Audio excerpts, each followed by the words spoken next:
Bom dia, boa tarde, boa noite, pessoal. Sejam bem-vindos a mais uma aula de álgebra comutativa, a nossa sequência em alfabetização em anéis. Hoje nós vamos continuar falando de anéis quocientes, né? Eu dei esse título de início da relação. Na última aula eu chamei aquilo de um primeiro encontro, a gente foi conhecendo melhor como que funcionava o anel quociente.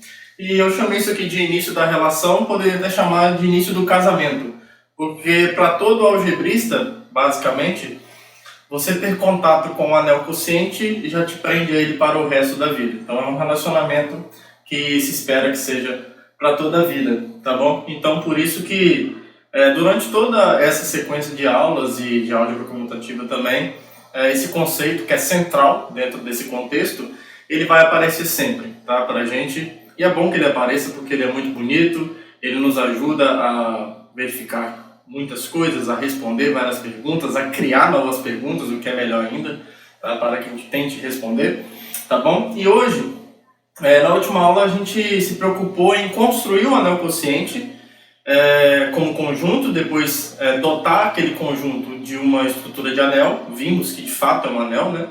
E depois a gente viu que tinha um morfismo quociente que associava sempre o anel original ao quociente por um ideal fixado. Esse morfismo tinha algumas propriedades, ele era sempre sobrejetivo, o núcleo dele é o ideal que você está quocientando, e ele é um isomorfismo só quando esse ideal é nulo, né? E quando o ideal é um anel todo, o quociente é zero, né? Você mata o anel. Tá bom? Então, quando a gente se pergunta agora como funcionam os ideais do anel quociente, nós vamos ver que a projeção ou o morfismo quociente que nós vimos na última aula vai nos ajudar muito a descobrir como que os ideais do quociente se comportam em relação ao anel original. Então a primeira proposição que a gente vai verificar e apresentar hoje é uma proposição que nos apresenta quem são os ideais de um anel quociente, em termos dos ideais do anel original, tá bom? Então é assim que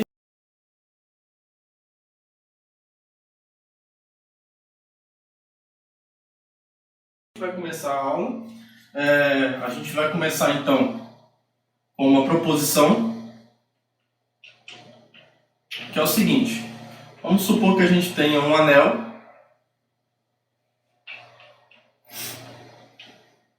A, um anel, e o A, um ideal do anel A, tá bom? E aí eu vou considerar esse morfismo quociente aqui que nós já vimos na última aula. Considere o morfismo quociente,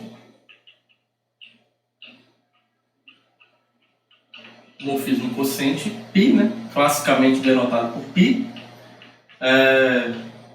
como sendo o morfismo que leva x na sua classe de equivalência, associada a esse ideal, tá bom? Então o que nós vamos provar é o seguinte: a gente vai estabelecer uma bijeção entre os ideais do quociente e os ideais de A que contém o ideal A, tá? Esse A minúsculo aqui, tá bom? Nós vamos ver que todo ideal do anel quociente, ele na verdade pode ser visto como quociente de um ideal de A pelo próprio ideal fixado A minúsculo aqui, Azinho, tá bom? Então é isso que a gente vai mostrar. Então, essa função aqui, ó, na verdade as funções, vamos colocar assim, que eu vou colocar duas.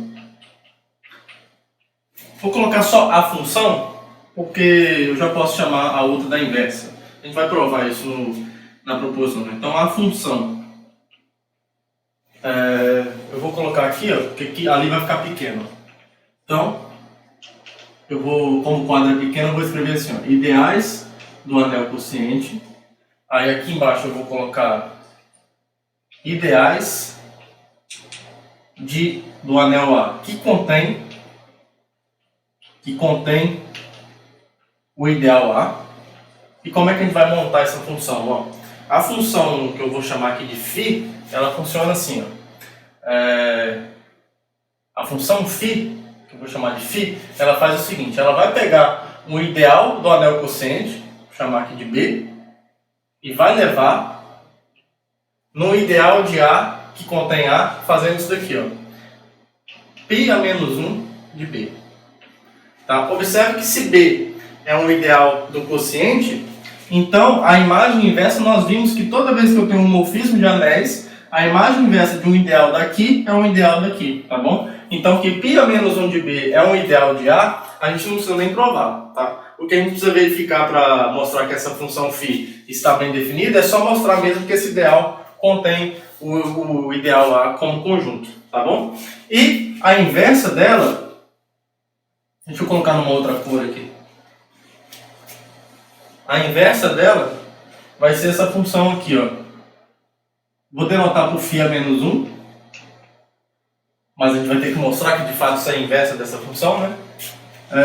Ela faz o seguinte, ela vai pegar um ideal aqui, que eu vou chamar de C, um ideal C de A, que contém A, e vai levar em π de C. Tá bom? Ou seja, na imagem. Lembra que, em geral, a imagem de um morfismo, a imagem de um ideal para um morfismo de anéis não é um ideal daqui. Mas nós mostramos que quando o morfismo é sobrejetivo, isso vale. E nós já vimos na aula passada que o morfismo quociente é sempre sobrejetivo. Tá bom? Então essa função aqui está bem definida.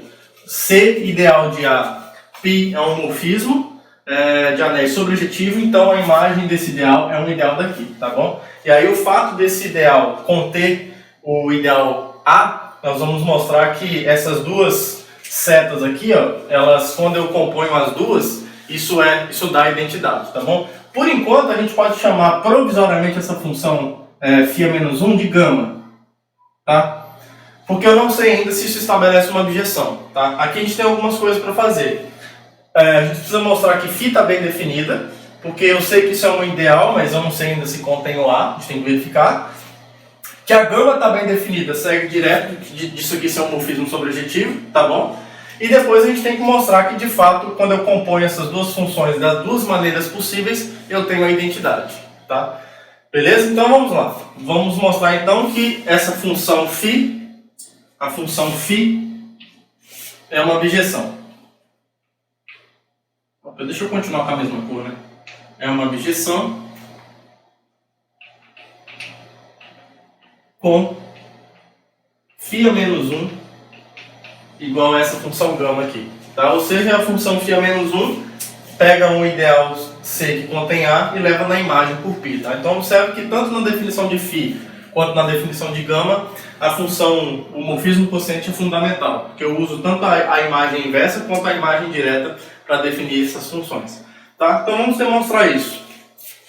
Então uma primeira coisa que a gente tem que demonstrar é que essa função φ está bem definida, né? Ainda não está claro para a gente completamente que ela está bem definida, porque eu sei que isso aqui é um ideal de A, mas ainda não sei se o π a menos 1 de B contém um A quando B é um ideal do quociente. Mas a gente vai ver que contém. Quer ver? Olha só. Observe o seguinte, ó. A primeira coisa que a gente vai mostrar é que φ está bem definida. E mostrar isso significa o quê? Ó? Significa pegar um ideal qualquer do quociente. Vamos pegar aqui um ideal qualquer do quociente. E o meu objetivo é mostrar que π a menos 1 de B é um ideal de A que contém o ideal A. Então seja B um ideal do quociente, tá? Cuidado que eu falo, na hora de falar eu uso o mesmo vocábulo, né? Para o anel A e para o ideal A. Mas observe que eu tenho o anel A e o ideal A, tá bom? Mas é porque eu não vou ficar falando Azão, Azinho ou A maiúsculo, A minúsculo toda hora não. Tá bom? O contexto vai informar de qual A que eu estou me referindo, tá? Só se atentem a isso. Então, a gente tem que mostrar que π a menos 1 de B é um ideal do anel e que contém o ideal. Bom, que ele é um ideal do anel segue direto do que nós já provamos. Segue do fato que π é um morfismo, tá? Então, como π é um morfismo de anéis, a gente já tem isso. A gente já verificou isso na última aula. Como isso aqui é um morfismo de anéis, então já sabemos que π a menos 1 de B é um ideal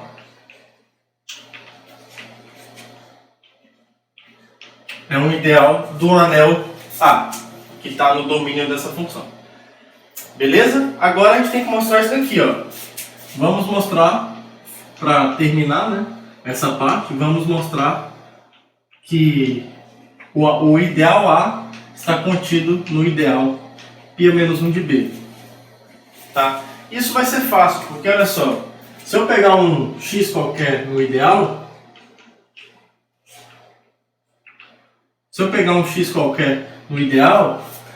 para eu mostrar que o x está em π menos 1 de b, basta por definição eu mostrar que o π de x está em b, né?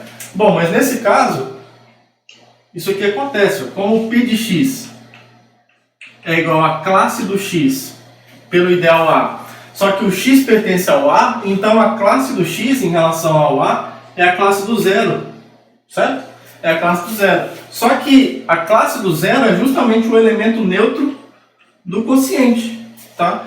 Só que como B é um ideal do anel quociente, o B contém o elemento neutro desse anel, né? Então, de fato, esse elemento neutro pertence a esse ideal.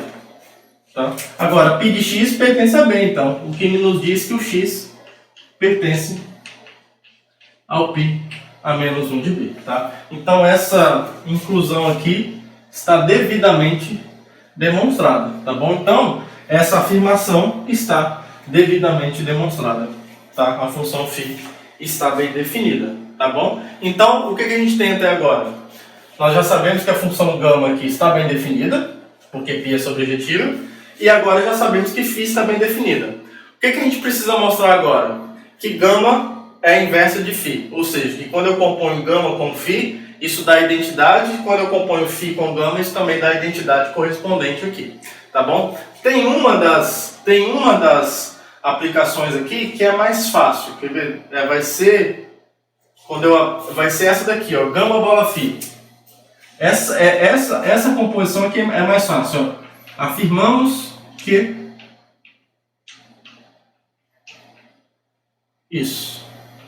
Essa aqui é bem rápida. Afirmamos que gama bola φ, pega um B, né? De B é igual a B para todo B ideal do anel quociente. Isso é muito rápido, porque isso a gente vai usar o fato da π ser sobrejetiva. E uma função sobrejetiva vai ter uma propriedade aqui que até independe do contexto de anéis, de conjuntos mesmo, que vai nos ajudar a mostrar essa igualdade. Ó. De fato, ó, isso aqui vai caber aqui. Ó. De fato, se eu pego um ideal qualquer, B, quando eu calculo gama bola φ de B, vamos usar a definição das funções. Né? Isso é gama de φ de B, que é π a menos 1 de B. E quem é gama? Gama pega a imagem direta do ideal. Então isso aqui é π de π a menos 1 de B, certo? Agora, lá pelo que nós já sabemos de funções, não é verdade que sempre isso aqui acontece. Ó. F de f a menos 1 de uma... Aqui está muito pequenininho, né? Isso aqui em geral não é verdade. É só um comentário rápido. Não é verdade para qualquer função que isso aqui acontece. Ó. Se eu pegar para a imagem de qualquer subconjunto B, do contradomínio, nem sempre isso aqui é verdade. Tá? O que você sempre tem é essa inclusão. Isso é sempre verdade. Porém, quando você sabe previamente que a função envolvida é sobrejetiva, aí vale, tá? Aí vale essa igualdade aqui. E é precisamente isso que nós vamos usar aqui agora. Porque a gente já sabe, da última aula, que esse morfismo de anéis aqui é uma função sobrejetiva, né? A própria construção dele, a própria construção do conjunto ou do anel quociente, já me diz que necessariamente essa função tem que ser sobrejetiva. Então, ela sendo sobrejetiva, a gente pode aplicar isso que nós já sabemos sobre funções sobrejetivas e concluir que a função, a imagem direta da imagem inversa de um conjunto, é esse conjunto, independente dele ser um ideal ou não. Então, olha só o que a gente concluiu. Que gama bola φ aplicado nesse ideal é o próprio ideal B. Tá? Então, essa composição é a identidade. Tá? Agora, a gente tem que verificar que φ bola gama também é a identidade. Tá? Essa não vai ser, não é que ela é difícil, mas ela não é tão rápida quanto essa. Tá bom? Então, vamos lá. Deixa eu ver o que eu posso apagar aqui. Vou deixar as funções bonitinhas aqui e vou apagar isso aqui, tá bom? Beleza. Beleza. Então, a outra composição agora que tem que fazer, né? Vamos mostrar que φ bola gama de um ideal qualquer C de A que contém o ideal A, isso é igual a C para todo C ideal de A que contém esse ideal A, tá bom? Então é isso que a gente tem que mostrar. Então, como é que a gente mostra isso? Vamos pegar um C satisfazendo isso daqui, né? Então, seja C como acima, né? Seja C como acima, né? Um ideal, só para não escrever tudo de novo, né? Seja C um ideal de A qualquer que contém o Azinho, tá? Então, olha só, tem uma das... Então, mostrar essa igualdade, ó, a gente quer mostrar, então, agora é o contrário, né? Se aqui era π é menos 1, agora eu quero mostrar isso daqui, ó. A gente só um rascunho aqui rapidinho. A gente quer mostrar que π a menos 1 de π de C é igual a C. É isso que a gente quer provar, tá? Se a gente soubesse que a π fosse injetiva, essa igualdade já valeria, porque isso aqui sempre vale, ó. Essa inclusão aqui sempre vale, essa inclusão aqui sempre vale, e quando eu sei que a π é injetiva, eu tenho a igualdade, tá? Mas bom, π é um morfismo quociente, então nós já vimos na aula passada que ela só vai ser injetiva quando o ideal que eu estou ostentando é o ideal nulo, que é um caso interessante, mas é o menos interessante de todos, tá? Então a π não é injetiva em geral. Mas nós vamos mostrar que para essa função π, mesmo ela não sendo injetiva, isso aqui vai valer, tá? Para ideais que contêm o A, tá bom? Mas então a gente já tem uma inclusão que a gente precisa, ó. Independente de como que é o ideal C, nós já sabemos, pelo que nós temos de funções, ó, já temos essa inclusão. Então, assim, uma das coisas que a gente precisa provar já está feito. Tá? O C está contido em π a menos 1 do π de C. Tá? Isso aqui eu já tenho. Tá? Porque isso vale para qualquer função e qualquer subconjunto do domínio. Tá? Independente se é ideal, não precisa nem estar no contexto de anéis para isso aqui valer. Agora a gente vai mostrar que para essa função π específica a gente tem a outra inclusão. Então vamos mostrar isso. Ó. Vamos mostrar a inclusão contrária agora. Então eu vou pegar alguém qualquer aqui. Isso está em A, né? Que é uma imagem inversa para a imagem. Então eu vou pegar um x qualquer em π a menos 1 de π de C. É fácil também. O meu objetivo é mostrar que o x pertence a C. Então a gente quer usar essas informações aqui para mostrar que o x pertence a C. Vocês vão ver que é bem fácil. Ó. Vamos lá. O que significa o x pertencer à pré-imagem desse cara? Bom, por definição, isso quer dizer que π de x pertence a π de C, certo? Só coloquei a definição de pré-imagem, tá? Aplicado nesse conjunto especificamente, π de C. Porém, isso aqui está me dizendo o quê? Ó? Se o π de x pertence ao π de C, não necessariamente o x está em C, né? Se a π fosse injetiva, eu poderia concluir. Mas a π não é injetiva em geral, então não posso concluir isso.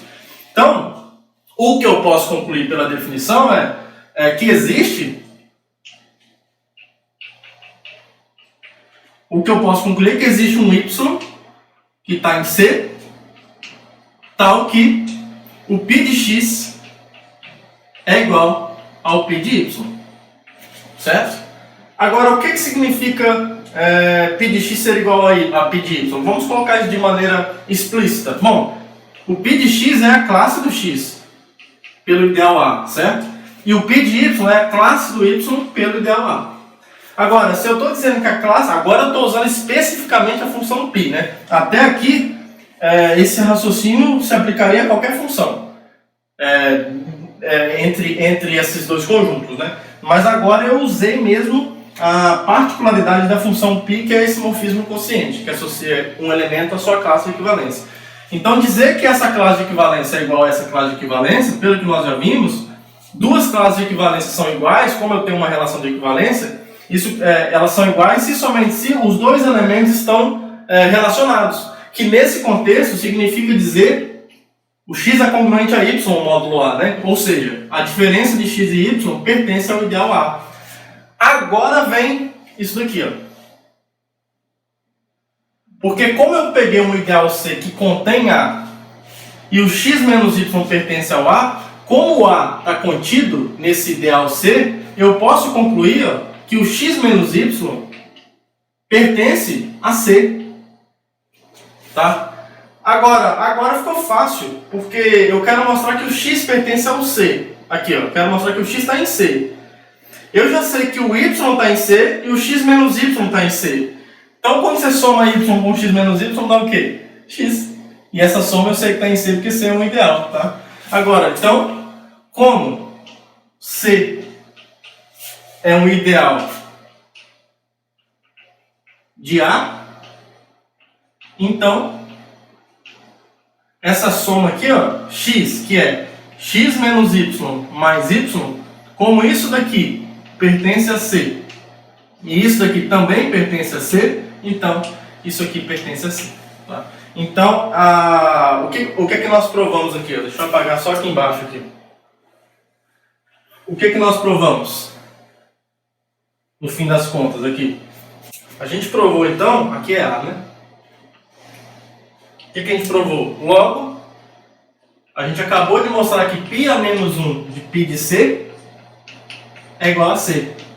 Mas, mostrar isso, a φ aplica π a menos 1 e a gama aplica π. Então, isso aqui, ó, é φ bola gama de C. É exatamente o que está aqui do lado esquerdo. E nós mostramos que isso é C. Então, está demonstrada essa afirmação. Então, por causa dessa igualdade e dessa, temos que gama bola φ é a identidade desse conjunto e φ bola gama é a identidade desse conjunto. Então, φ e gama são bijeções e uma é inversa da outra, tá? Então, isso fecha a demonstração. E agora sim, a gente pode enxergar essa função gama aqui como sendo a inversa de φ. Beleza, pessoal? Então, olha que resultado legal. Ele está nos dizendo, ele está nos exibindo todos os ideais do anel quociente, tá? Basicamente, o anel quociente mata todos os ideais que estão contidos em A, tá? Ou que não estão contidos em A, certo? Desculpa. Isso. Os que não contêm A, desculpa, né? Se você tem algum ideal que não contém a imagem dele não é um ideal, tá bom? Os ideais do anel quociente são só aqueles mesmos que são dados por ideais do anel original que contém o ideal que você está usando para quocientar esse ideal fixado, tá bom? Que é o que está escrito aqui, ó. Ideais do anel quociente, temos uma bijeção entre isso e os ideais de A que contém esse idealzinho fixado que eu estou usando para quocientar o anel, tá bom? Então, os ideais de A que não contém o ideal, lá no anel quociente eles morrem. Tá? Lá no anel quociente eles morrem, não é um ideal mais do anel quociente. Se você tem um ideal de A que não contém o Azinho, você não consegue usar esse ideal para obter um ideal do anel quociente. Tá? E quando é jogado lá ele morre, tá? Ele se desaparece. Tipo Dark, né? Morre e some no tempo. Agora, se você pega um ideal que contém o A, aí sim você tem de fato um ideal do anel quociente, tá? Por isso que às vezes a gente escreve essa imagem aqui, ó, π de C, dessa forma aqui, ó. Já que π é a função quociente, né, o homorfismo quociente, e eu só estou considerando C ideais de A que contém o ideal, você pode denotar a imagem de C dessa forma, como se você estivesse quocientando o ideal C pelo ideal A, tá? Porque os elementos desse ideal são as classes de alguém do anel A, mas que está nesse ideal que contém o idealzinho A, tá bom? Então é isso, tá? Pode soar confuso, mas não é mesmo, tá? Na verdade, essa proposição facilita bastante na hora de buscar os ideais de um anel quociente, tá bom? Então a gente pode usar a proposição anterior num exemplo aqui, que vamos supor que nós estamos interessados, e nós estamos, tá? Eu estou pelo menos, em encontrar os ideais do anel quociente Zn, aquele dos inteiros módulo n, tá? Então considere, vamos encontrar todos os ideais do anel Z quocientado por NZ, que é o famigerado anel dos inteiros, módulo N. Tá? Aqui N natural. Tá? Bom, é legal. O que nós vamos fazer vai valer também para o N igual a 1, mas é legal que eu posso começar do 2, né? Porque se o N for 1, esse quociente aqui dá 0. Né? Em anéis quocientes, A dividido por A é 0. Não é 1. Tá bom? Porque quando eu quociento um anel por ele mesmo, eu tenho um anel no outro. Tá? Então A sobre A é 0 no contexto de anéis. Reflita um segundo sobre o que você está falando. Porque se você fizer isso, eu tenho certeza que você vai mudar de opinião sozinho. Polêmica. Então, vamos lá. Vamos pegar um ideal qualquer. Vamos pegar um ideal aqui qualquer, B. Um ideal de Zn, e vamos usar a proposição anterior. Tá? Então tá. Bom, pela proposição anterior, se a gente considerar aqui... eu poderia ter escrito isso antes, né? Mas tudo bem. A gente pode considerar um morfismo quociente. Se eu considerar aqui o morfismo quociente π, que sai de Z e vai para Zn, que pega x e leva na classe de x, né, que é o x mais nz, mas quando eu estou nos inteiros do módulo n, eu gosto do x bar. Eu só não gosto quando está num anel qualquer. Loucura, né? Não tem lógica nenhuma para isso. Tá bom? Então, se eu tenho esse morfismo quociente, nós vimos que os ideais do anel quociente Zn, Z por Nz, né, o famigerado Zn, a gente viu que B é dessa forma aqui, ó. Existe um único ideal, já que aquilo lá é uma objeção, né, aquelas funções x, lá são objeções. Existe um único ideal que eu vou chamar aqui de A, de Z, que contém o NZ, né, que contém esse ideal aqui, ó, NZ, tal que o B é a imagem por π do ideal A de Z, tá? Então, B, a princípio, é isso aqui, ó, que é o quociente do ideal A por esse ideal B. Opa, é o contrário. Não é o contrário. Quociente por NZ, desculpa. Né? O ideal que eu estou concentrando é o NZ, tá? Agora, teve um exemplo algumas aulas para trás que nós calculamos todos os ideais de Z. Nós vimos que Z é um domínio principal e que, na verdade, sendo ele um domínio principal, todo ideal é gerado por um único elemento, né? Você pode ter mais de um gerador trocando o sinal, mas fora isso, todos os ideais são principais, tá? Então todo ideal dos inteiros é gerado por um elemento, por um inteiro. São os múltiplos daquele inteiro específico, tá bom? Então o que nós podemos concluir disso? Ó? Como A contém o NZ, se o N for igual a 0, isso aqui é o próprio... A gente já pode considerar aqui, né, o N maior ou igual a 2, para ter graça, tá? Por quê? Ó? Essa pergunta aqui era extremamente não interessante nos casos N igual a... Aí eu posso pegar o N em Z+, né, a princípio. Deixa para qualquer coisa aqui, ó. Vamos fazer um comentário aqui rapidinho. Para N igual a 0... esse quociente aqui nada mais é do que os próprios inteiros. Então, a resposta dessa pergunta para N igual a 0 é os ideais de Z por NZ são os ideais de Z. Tá? Então, são os ideais gerados ou por 0 ou por um inteiro positivo. Tá bom? Se N for igual a 1, isso aqui é o ideal nulo. Desculpa, isso aqui é um anel nulo. Então, ele só tem um ideal nulo. Tá? Então, a resposta aqui é o Z porcentado por ele mesmo é o anel nulo. Então ele só tem ideais nulos. Tá? Então para N igual a 0 e N igual a 1, a gente tem respostas tranquilas, né? E não muito interessantes. Então vamos supor N maior ou igual a 2.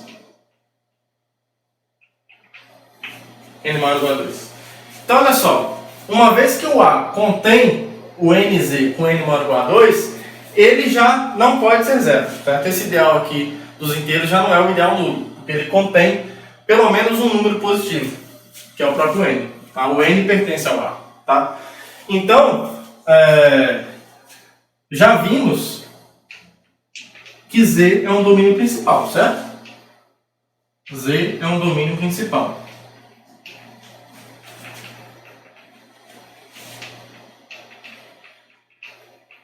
Z é um domínio principal. Além disso,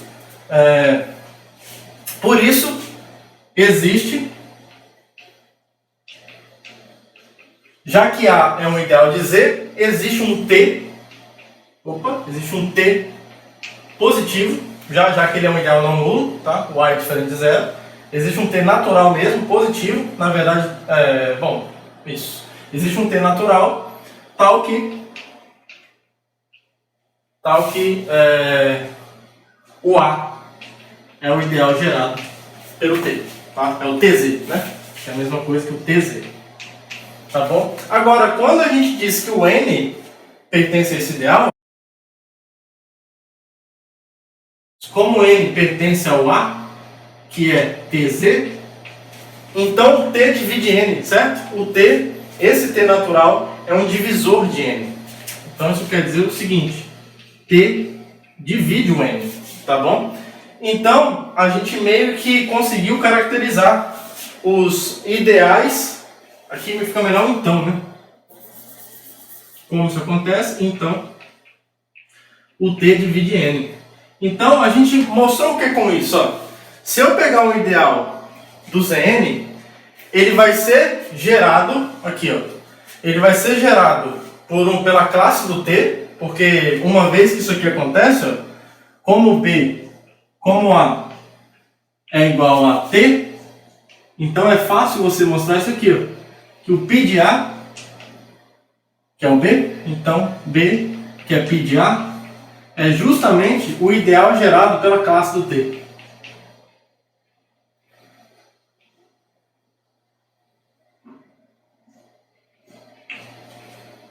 Tá bom? Porque π é sobrejetiva, né? Então vai ficar bem fácil mostrar. Mostrem isso, tá? É um exercício você mostrar isso daqui, ó. Faz isso daqui, ó. Exercício. Se F de A em B é um morfismo sobrejetivo de anéis, e A é um ideal principal, fazer assim, ó. A é gerado por X, é um ideal principal de A.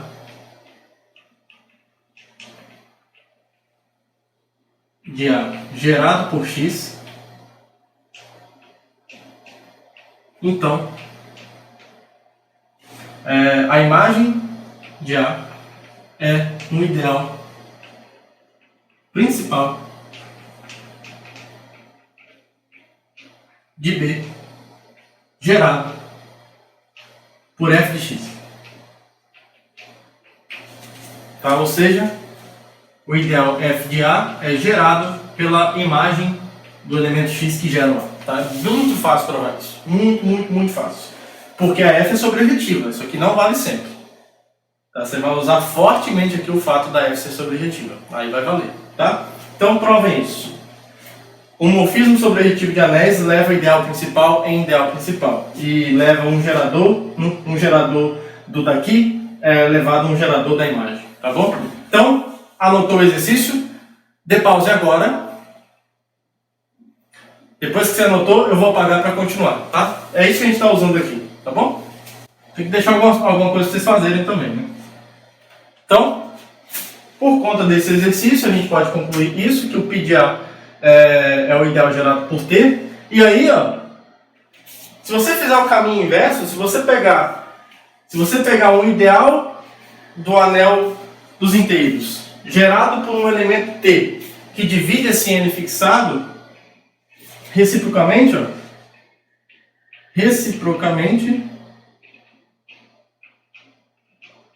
se T é um número natural, tal que o T divide N, então isso aqui está nos dizendo o quê? Se o T é um divisor de N, quer dizer que o N está no ideal gerado por T, Ou seja, o ideal NZ está contido nesse ideal T.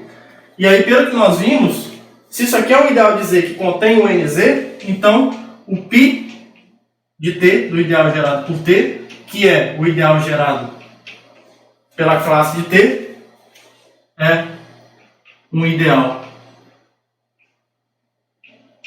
de ZNZ. Tá? Então, para resumir a história, essas duas coisas que nós provamos, essa primeira parte e essa segunda parte, resumindo, o que nós provamos é isso daqui, ó. Os ideais de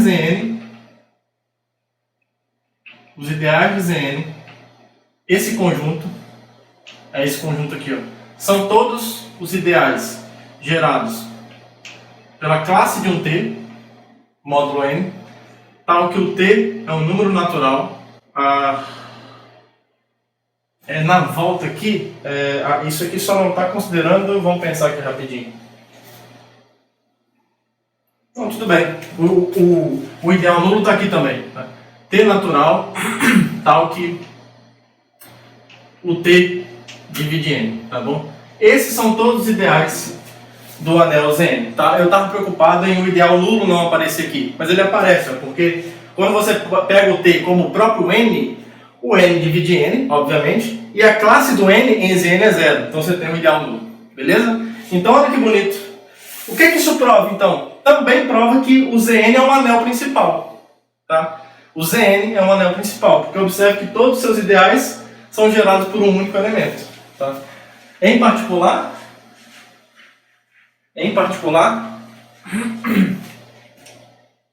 olha que bonito. Em particular, o Zn é um anel principal. É um anel principal. Ele não é sempre um domínio, certo? A gente, por exemplo, o Z4 não é um domínio, né? 2 vezes o Z6. No Z4, 2 vezes 2 dá 0. No Z6, 2 vezes 3 dá 0. Então, ele não é um domínio. Mas ele é um anel principal, tá bom? Ser anel principal não quer dizer que seja domínio, tá? A gente vai ver que tem uma classe de números específicos aqui que vai fazer com que isso aqui seja um domínio e até mesmo um corpo, mas que eu não vou estragar a surpresa agora, tá bom? Então, temos que calcular todos os ideais de Zn. Vamos colocar um número na jogada, então. Para quem gosta, vamos supor, em cima desse exemplo, agora um subexemplo. Vamos calcule todos os ideais de Z10, por exemplo. Z10. Então, dado isso que nós fizemos, então os ideais de Z10 é igual a esse conjunto aqui, ó. A princípio é isso aqui, ó. São os caras gerados por uma classe de um número natural, tal que o T é um divisor de 10. Tá? Então isso vai ser quem? Então, olha só que bonito, ó. Vamos lá. Divisores de 10. Começando do 1. 1. Outro divisor de 10, o 2. O ideal gerado por 2. Outro divisor de 10, o 5. O ideal gerado por 5. Tá? E o próprio 10, certo? E o próprio 10. Só que o ideal gerado por 10 aqui é o 10 barra, é 0, certo? Então eu tenho aqui o ideal nulo, tá bom? E o ideal gerado por 1 é o anel todo, né? Que também é um ideal. Tá? Então, Z10 tem 4 ideais. O ideal gerado por 0, o ideal gerado por 2, o ideal gerado por 5 e o ideal gerado por 1, que é o anel todo, tá? Vamos outro agora. Muito bonitinho, né? Vamos pegar agora, sei lá, vamos pensar num número maiorzinho que talvez tenha mais divisores. Z48, ó. Ideais de Z48.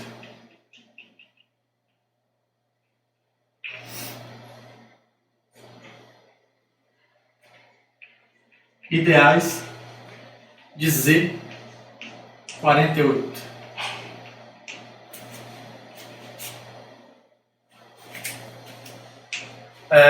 Então, ideais de Z48, vamos lá. Vamos listar aqui. Ó. Isso aqui vai ser esse conjunto. Vamos lá. Eu preciso olhar para os divisores de 48, né? Então, o ideal gerado por 1, certo? O ideal gerado por 2. Esse ideal gerado por 1 aqui é o anel todo, né? 48, 3, 4 mais 8 é 12, né? Então 3 divide o 48. O 4, 48 dividido por 4 dá 12, né? Então o ideal gerado por 4. 4 é um divisor de 48, 5 não. 6 vezes 8, né? 6 vezes 8 é 48, então o ideal gerado por 6. 7 não divide, 8 divide. Ideal gerado por 8. 9 não divide, 10 não divide, 11 não divide, 12 divide. O ideal gerado por 12. 13 não divide. 14, me ajuda aí. 14 não divide, 15 não divide. 16, 3 vezes 16, 48, se eu não estou enganado, né? 3 vezes 10, 30, 3 vezes 6, 18, 30 mais 8, 48. 16. Eu acho que daqui pra frente não tem mais não, mas vamos lá. 17 não. 18 também não. 19 também não. 20 também não, já era. Não, já era, já não dá mais, né? Do 24 para baixo. Tem um resultado com raiz aí, mas enfim, é só até o 16, né? E o 48. Ah não, tem o 24, pessoal. Opa! O 24 divide. 24 divide. O 17 não, 18 não. Entre o 16 e o 24 não pode ter ninguém mesmo. Tá? Porque isso aqui, 3 vezes 16 é 48 e 2 vezes 24 é 48. Agora já não tem mais jeito. 3 e o 2 ali já não tem como. E o próprio 48 que é o 0. Lembrando que isso aqui é a classe do 48. Tá? Então você tem 1 e aqui o 1 é uma classe especial que é o anel todo, né? Sempre tem o anel todo aqui. Tá? Então eu tenho 1, 2, 3, 4, 5, 6, 7, 8, 9, 10 ideais. O Z48 tem 10 ideais.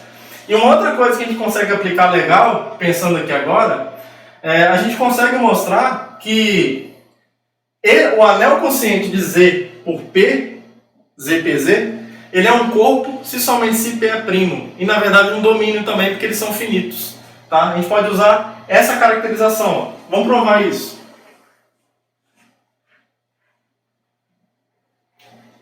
Vamos provar isso. Ó. Tem um outro jeito de provar depois, usando algumas de maneira talvez um pouco mais elegante e tal, mas esse jeito é legal também, vale a pena a gente provar. Ó. Olha só que legal. Seja P um número natural. Então, P é primo se e somente se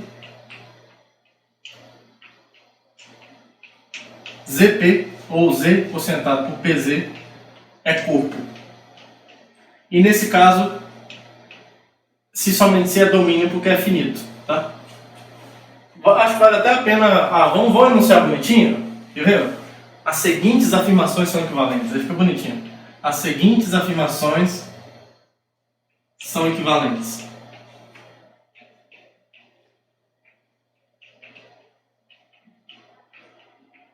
São equivalentes. Então, a primeira. P é primo.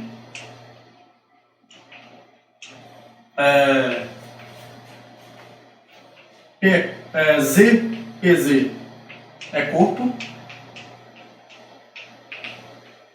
E o ZPZ, porcentado por P, é domínio.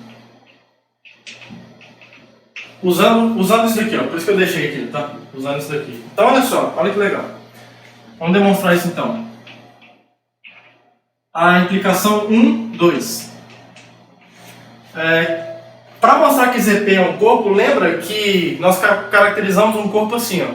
Um anel é um corpo se somente se os seus únicos ideais são o ideal nulo e o anel todo, tá? Então, quem são os ideais de ZP nesse caso? Ó? Como P é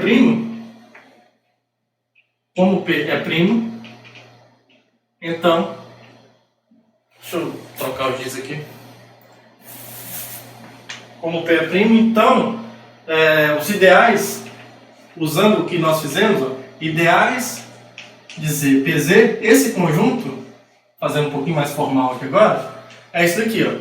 são os ideais gerados por T, certo? Onde o T é natural e o T divide P. Mas olha só, se o T divide P, e como eu estou assumindo que o P é primo, né? Então, ou o T é 1, ou o T é igual a P, certo? Então, eu só tenho dois casos aqui, ó. Ou o T é 1, eu vou ter 1 barra, ou o T é igual ao P, eu vou ter o P barra. Só que em ZP, isso aqui é o anel todo, ou 1 barra sempre. Então, eu tenho o anel todo. E eu tenho a classe do P em ZP é 0. Então, isso aqui está provando o quê? Que o conjunto dos ideais de ZP é só o 0 e o anel todo. Então, nós já vimos que isso aqui implica que ZP é um corpo. Certo? De 2 para 3 agora.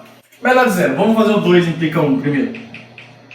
Agora eu quero mostrar que o P é primo sabendo que o ZP é corpo. Agora é o contrário, ó. Eu sei que, por hipótese, como o ZP é um corpo, como o ZP é corpo, eu já sei isso aqui, ó. Então, esse conjunto aqui, ó, ideais de Z porcentado por PZ, tem que ser isso daqui, ó. É o ideal nulo e o anel todo. Certo? Agora eu vou mostrar que o P é primo, tá? Fazendo isso eu vou pegar o quê? Vou fazer o quê? Vou pegar um divisor do P e mostrar que ele é positivo e mostrar que ele tem que ser 1 ou P, tá? Então seja T pertencente aos naturais, tal que o T divide P. Nós já vimos que isso aqui é suficiente para dizer isso aqui, ó. Logo, a classe do T é um ideal gerado por T, é um ideal de ZP. Tá? E isso aqui vai implicar, por essa igualdade, que ou esse ideal aqui é um ideal nulo, ou esse ideal T, ele é o ideal gerado por 1, né? Ele é o ideal gerado por 1, que nada mais é do que o anel todo, certo? Isso aqui vai implicar, então, que ou o T barra é 0 barra, ou o T, vou colocar assim por enquanto, ó, o T é congruente a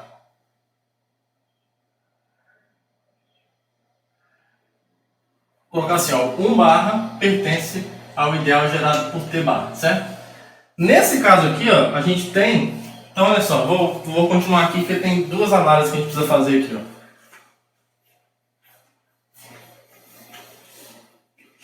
Meu objetivo é mostrar que ou T é igual a 1 ou T é igual a P, né? Então, no primeiro caso, se o T for igual, se o T barra for igual a 0 barra, isso quer dizer, então, isso quer dizer que o P é um divisor de T, certo? P divide T. Agora, nós já sabemos da teoria de números que se o T divide P e o P divide T, logo, como os dois números são positivos, né? Não tem, um é negativo e o outro é positivo, para isso acontecer, o T tem que ser P, que é uma das coisas que a gente queria provar. Então vamos para outro caso. Então suponha que o 1 pertença, suponha que 1 barra pertence ao ideal gerado por T barra. Então, existe, já que ele 1 barra é um múltiplo de T barra, existe um S inteiro, tal que, está dizendo que o T barra é invertível, né? Então, tal que o 1 é o S barra vezes o T barra. O que está me dizendo que, na verdade, isso daqui é a classe do ST. Então, isso aqui está dizendo que ST é congruo a 1 módulo P, certo? O que implica que o P é um divisor do ST menos 1. O que implica, então, que existe uma coisa que eu vou chamar de R natural, tal que o ST menos 1 é igual a P vezes R, certo? Então, R é tal que R vezes P dá ST menos 1. Por outro lado, como T divide P, como T divide P, então, existe sei lá, chama de Q. Existe um Q natural, tal que o P é igual a T vezes Q, certo? Beleza, né? Então, eu vou jogar essas informações aqui em cima. Ó. Eu vou isolar um. Logo, o que vai acontecer? Ó? Aqui, ó. Joguei para cá e o PR para cá. É igual a ST menos PR, que é igual a ST menos o P aqui, eu posso escrever como TQ, TQR. E aí, colocando T em evidência, isso aqui está me dizendo que T vezes S menos QR, T vezes S menos QR, tudo isso aqui é inteiro, é igual a 1. Isso aqui está me dizendo que esse número T, ele é um invertível nos inteiros, tá? Agora, nós já sabemos que os invertíveis nos inteiros é só 1 ou menos 1. Então, o T é igual a 1 ou T é igual a menos 1. Porém, vou continuar aqui embaixo. Continuar aqui. Porém, como o T é natural, nós já pegamos ele positivo, então T tem que ser igual a 1. Tá bom? Então a gente pegou um divisor qualquer de P e mostramos que ele tem que ser ou P ou 1. Portanto, isso conclui que P é primo. Tá? Então, essa equivalência aqui está estabelecida. Isso aqui foi provado. Mostramos que 1 implica 2 e que 2 implica 1. Agora, 2 implica 3 é imediato. É imediato por quê? Nós já provamos que todo corpo é um domínio. Tá? Todo corpo é domínio. Se eu suponho que esse cara é corpo, então ele é domínio. E que 3 implica 2... segue do fato que nós já mostramos que todo domínio finito é um corpo, tá? E ZP é finito, tá bom? Então segue do fato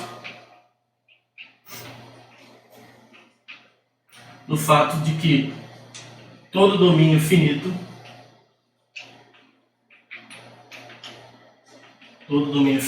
é corpo. Beleza?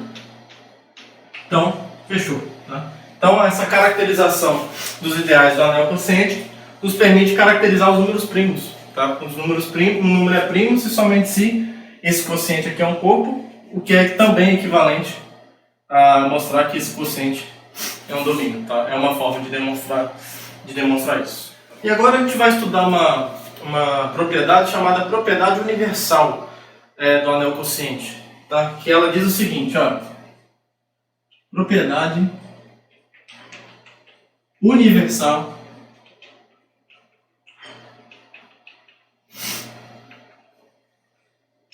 do quociente, ou do anel quociente.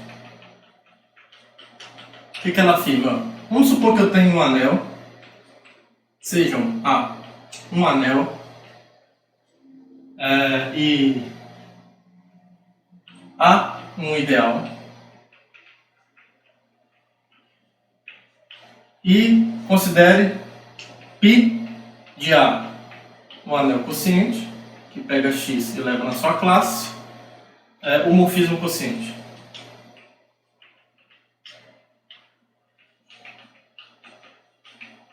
Morfismo quociente, tá? Suponha que eu tenha um morfismo de anéis qualquer aqui, ó. Seja f de A em B, esse A aqui é o que eu peguei aqui, e B é um anel qualquer. Seja f de A em B um morfismo de anéis qualquer. Então a gente tem um diagrama, olha que maravilha, dessa forma. Ó. Eu tenho um anel A aqui, eu tenho o anel quociente aqui, e eu tenho o anel B arbitrário aqui. Aqui eu conecto esses dois anéis via morfismo quociente, e eu estou pegando um morfismo F qualquer aqui, tá? A gente vai mostrar o seguinte, ó.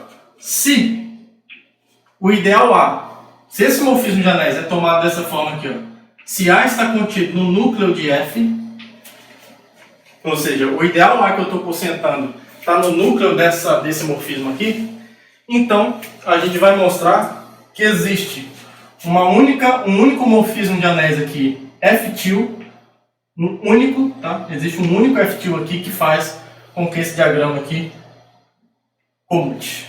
Tá bom? Então, se o A está contido no núcleo de F, então existe um único morfismo, só um morfismo de anéis que eu vou chamar aqui de F til, que sai do quociente e vai em B, tal que quando eu componho F til com... Quando eu componho quando eu componho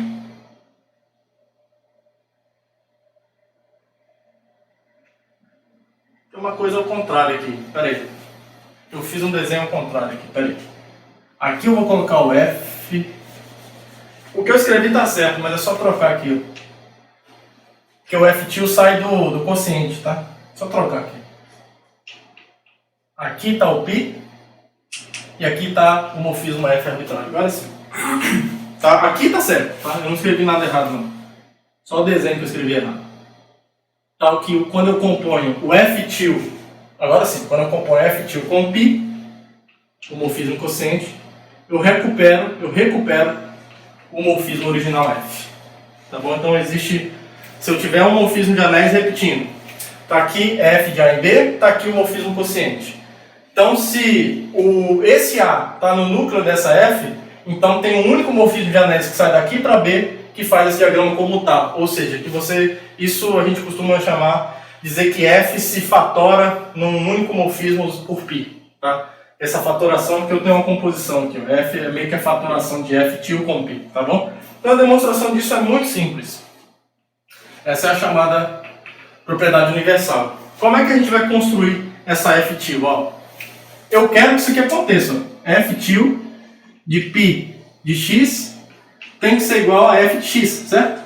É isso que eu quero que aconteça. Então, assim, no fim das contas, eu vou ter que ter uma função que satisfaz isso aqui, ó. F til de x mais a, que é a classe de x, tem que ser F de x. Então, o que eu quero sobre essa função F til já me dá a dica de como definir ela, tá? Defina F til assim, ó. Do quociente, um elemento arbitrário do quociente é escrito dessa forma, tá? E eu vou definir ela assim, ó. Eu vou pegar uma classe e vou levar na função f, que já está definida, do representante dessa classe. A gente tem que ter o cuidado do seguinte: será que essa função está bem definida? Porque ela depende de uma classe. Será que se eu pegar um outro y aqui, ó, tal que a classe de y, tal que a classe de equivalência de y é igual à classe de equivalência de x, a função em x é igual à função em y, a função original f? Esse é um cuidado que a gente tem que tomar. E aí nós vamos ver que isso está bem definido justamente por causa dessa hipótese aqui, ó. Essa hipótese que vai permitir com que essa função esteja bem definida, tá? Então vamos mostrar primeiro,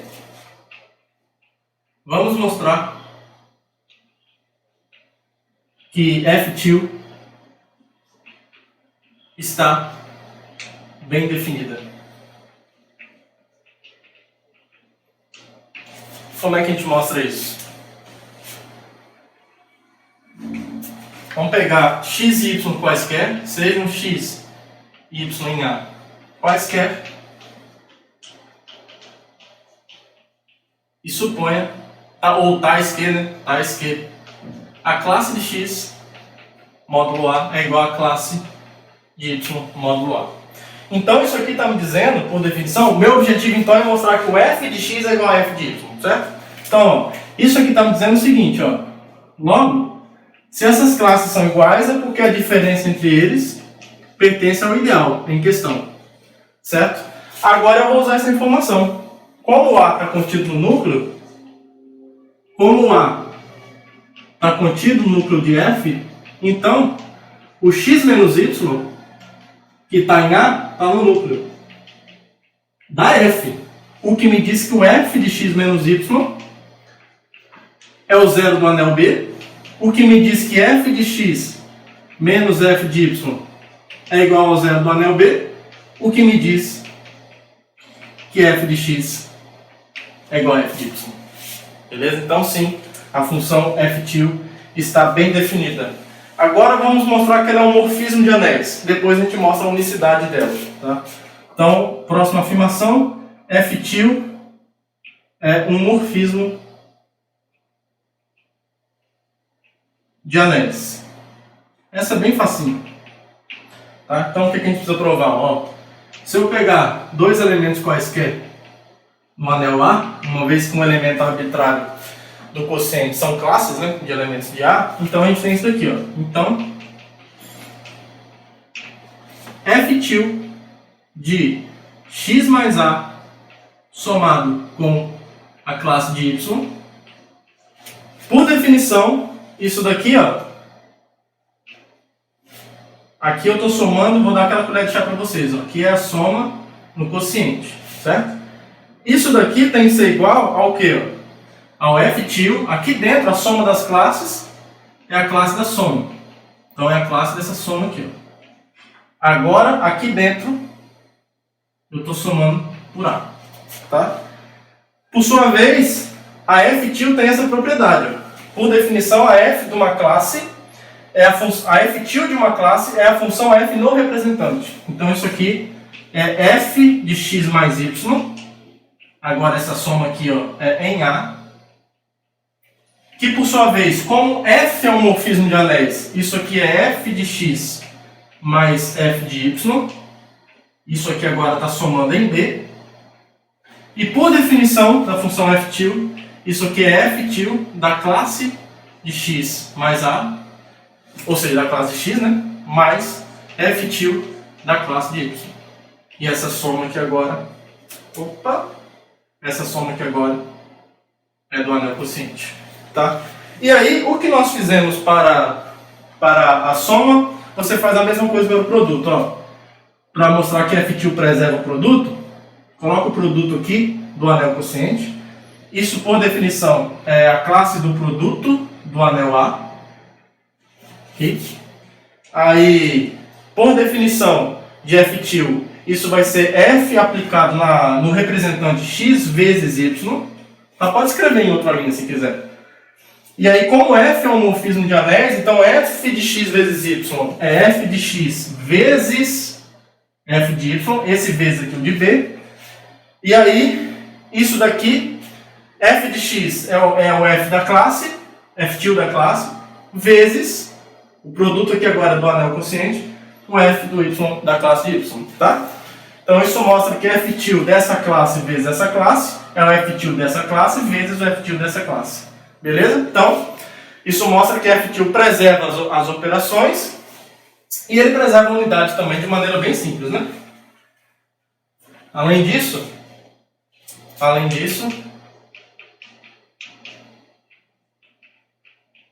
F til da unidade, aqui ó, F til da unidade do anel quociente, por definição a unidade do anel quociente é a classe da unidade de A pelo ideal A, né? E aí pela definição de F til, isso é a função F original aplicada no representante, 1A. E eu já sei que o F é um morfismo de anéis, então ele leva a unidade de A na unidade de B. Então a unidade desse anel é elevada na unidade desse anel. Então, portanto, F til é um morfismo de anéis. Agora a gente tem que mostrar que ele é único, né? Se tiver um outro satisfazendo isso, tem que ser igual ao F til, tá? Deixa eu apagar aqui para a gente fazer isso. Então agora unicidade.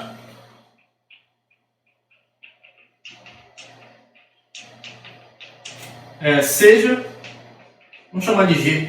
G do quociente de A pelo ideal A em B, um morfismo de anéis. Um morfismo de anéis. Aqui é bem fácil. Tal que G composto com π é igual a F. Meu objetivo é mostrar que G é igual a F til. Mas olha só. Para todo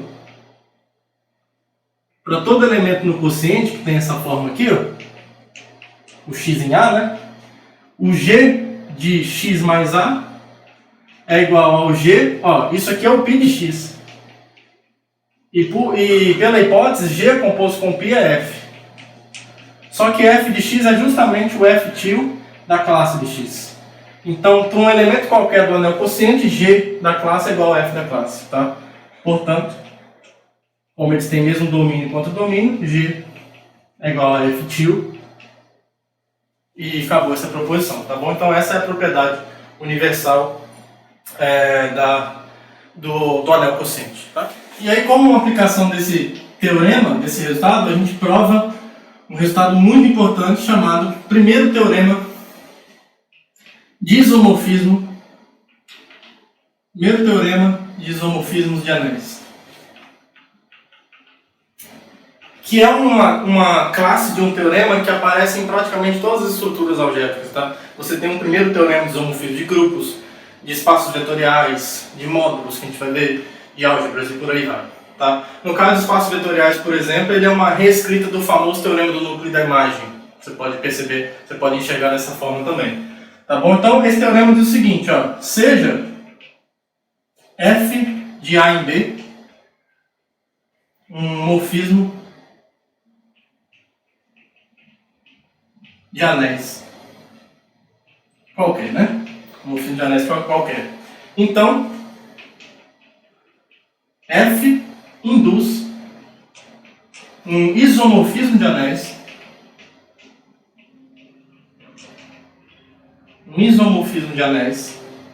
que a gente vai chamar de F-til, e funciona dessa forma. Ele sai do quociente de A pelo núcleo dessa F. Tá? Lembra que o núcleo de um morfismo sempre é um ideal, nós já vimos isso. E ele vai no subanel de B, dado pela imagem, que faz o seguinte. Ele pega uma classe de X por esse ideal, que é o núcleo, e leva em F de X. Tá? Então a gente vai mostrar que isso aqui é um isomorfismo. Tá bom? Então, em particular, quando eu pego o domínio e quociente pela imagem, isso é isomorfo. Opa! Quando eu pego o domínio e quociente pelo núcleo, isso é isomorfo. A imagem de F. É uma espécie de teorema do núcleo da imagem nesse contexto. Tá? Lá em álgebra linear você pode provar, você pode obter o teorema do núcleo da imagem, que fala que a dimensão do núcleo mais a dimensão da imagem é igual à dimensão como espaço vetorial do domínio, usando um resultado parecido como esse naquele contexto.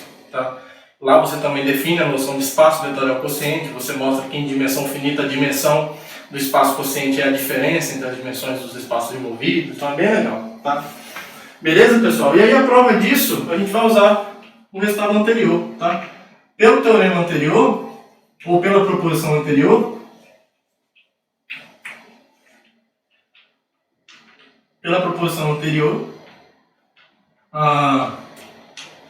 esse morfismo aqui, ó, F-til, que sai de A pelo núcleo de F, aqui eu vou aplicar o teorema anterior, pegando o ideal A como sendo exatamente o núcleo de F. Né? O núcleo está contido nele mesmo, sem problema. Né?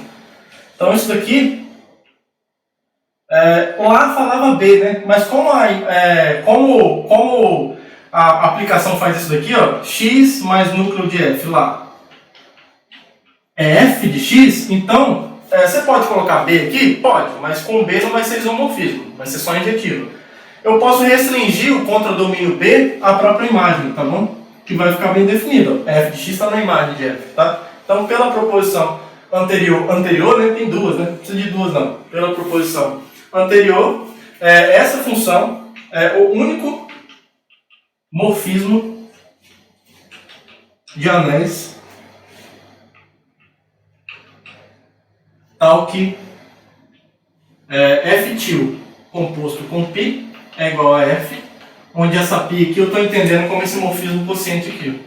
Sai de A e vai no quociente de A pelo núcleo, que pega X e leva na classe. Certo? Então eu tenho esse morfismo de anéis. Ele claramente é sobrejetivo, né? Então, lembra que para mostrar que uma coisa é um isomorfismo de anéis, eu só preciso mostrar que é uma bijeção. Não preciso exibir inversa aqui. E nem mostrar que a inversa é um morfismo. Nós já vimos que basta mostrar que é uma bijeção.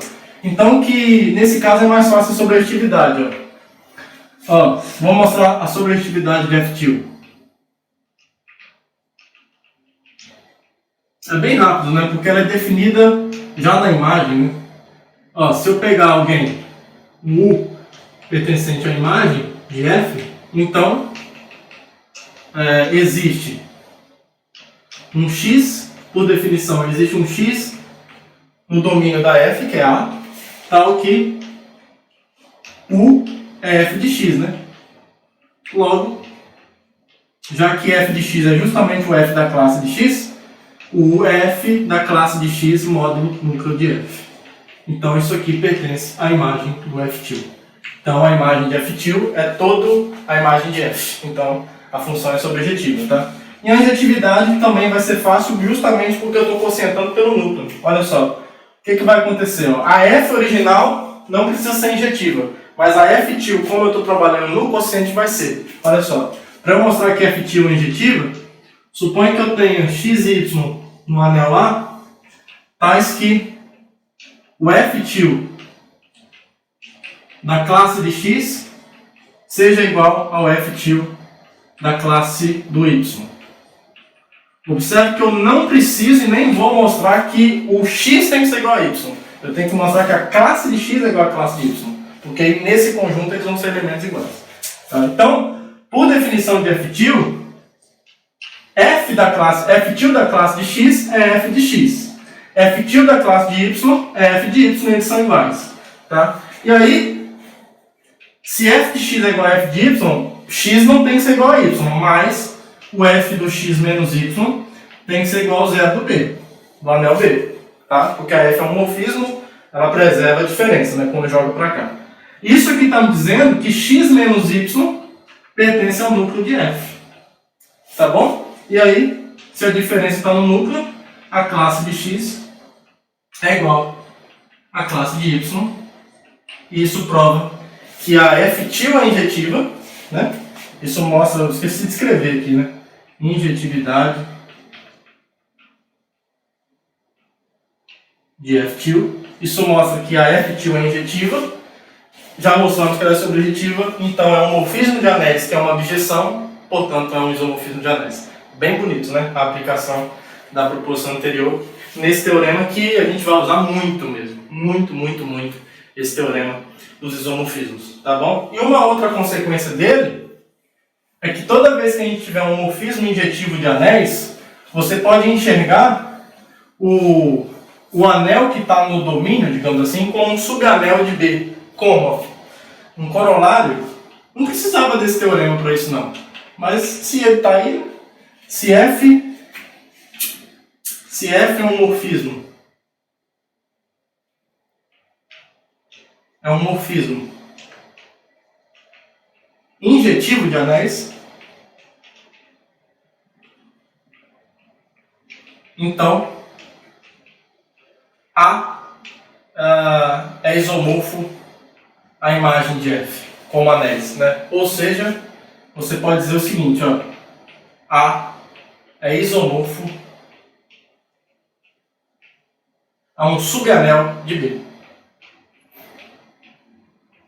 Tá bom? Então, se você quiser, se você estender um pouco, se você relaxar um pouco a noção de subanel, dá para dizer que A é um subanel de B quando existe um morfismo injetivo entre A e B, de anéis. Porque, tecnicamente, o A não vai estar contido em B, mas quando eu tenho um morfismo injetivo de anéis, quando eu olho para o F de A, a imagem de F, né, que é justamente o F de A, isso daqui, o F de A, é uma cópia isomórfica dentro de B ao A, tá bom? Então, se você estender um pouquinho a sua noção de inclusão, você pode pensar na inclusão como qualquer morfismo injetivo de anéis. Aí depende do quão criterioso você é, do quanto você leva a sério a palavra inclusão, tá bom? Mas o fato é que a gente tem isso daqui. E a prova é bem simples, tá? Você pode provar isso direto, tá bom? Porque, ó, se a F é injetiva, uma demonstração direta, ó, essa função aqui, ó, F bar, que sai em A, imagem de F, que pega X e leva em F de X, isso aqui é um isomorfismo, porque ela é injetiva, porque a F original é injetiva, então a F bar também é, a mesma lei de formação.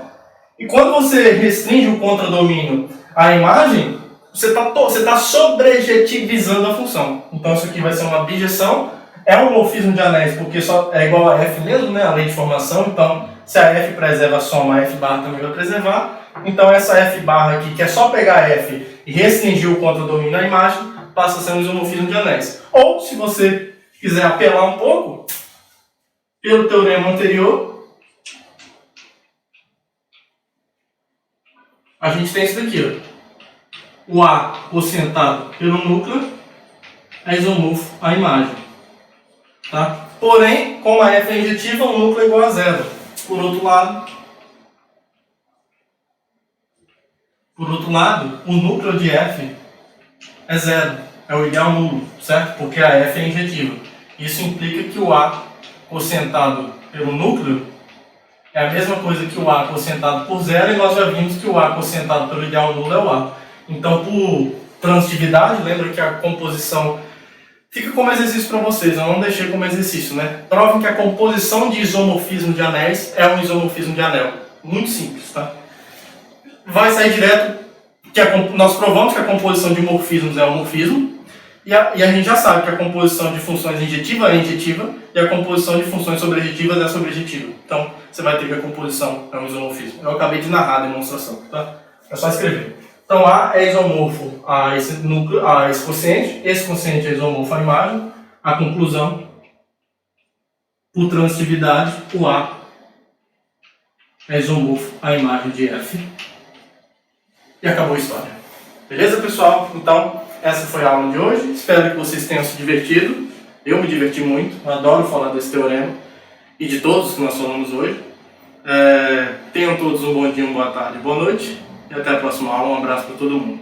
Tchau, tchau. Now the world don't move to the beat of just one drum. What might be right for you